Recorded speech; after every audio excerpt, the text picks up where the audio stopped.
galerinha do meu canal, falando assim embaixo, porque são vídeos horas da manhã e agradecer para vocês. Então deixa o like, se inscreve no canal, ativa as notificações, falando no vídeo. Se você é nova, passa lá no canal, Petinhos Sapetãos. Tô aqui dentro do banheiro com a luz ligada, né? Não sei se dá pra perceber. E logo ali é o corredor que dá pra ir pra sala. E ali é a porta de saída. Mas só que virando aqui já é a cozinha, ó. Tá um meu. E eu não tô com medo, porque tipo, o banheiro já é aqui, cozinha ali e ali. Isso é a moto da minha mãe, ó.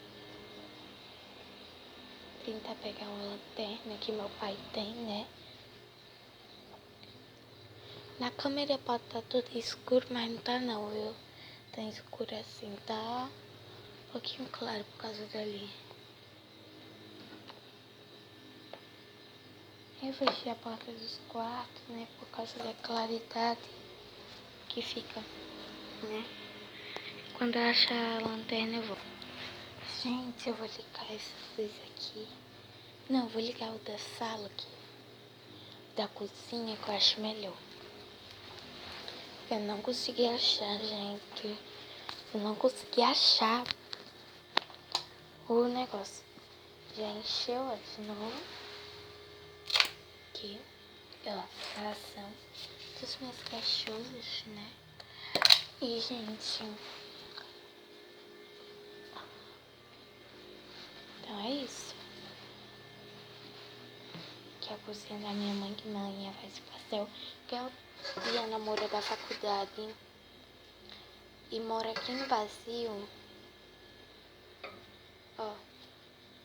Aqui no Viana Mora da faculdade, ela faz pastel.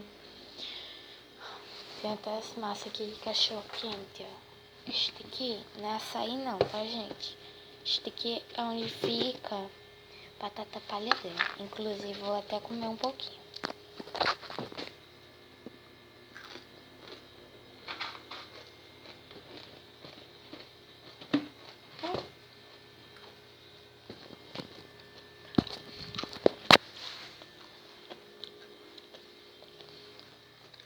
Essa é a porta do fundo.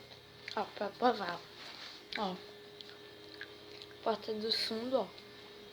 Aquela outra porta é a da frente. A do fundo fica a minha cachorra aqui. É aqui onde fica a casa dela. Não nessa parede, até dessa parede fica a casa dela. Aí ela tem como vir pra cá, você diria alguém tentar abrir essa porta, não vai conseguir por causa dela. Então, gente, eu vou ficando por aqui. Tchau!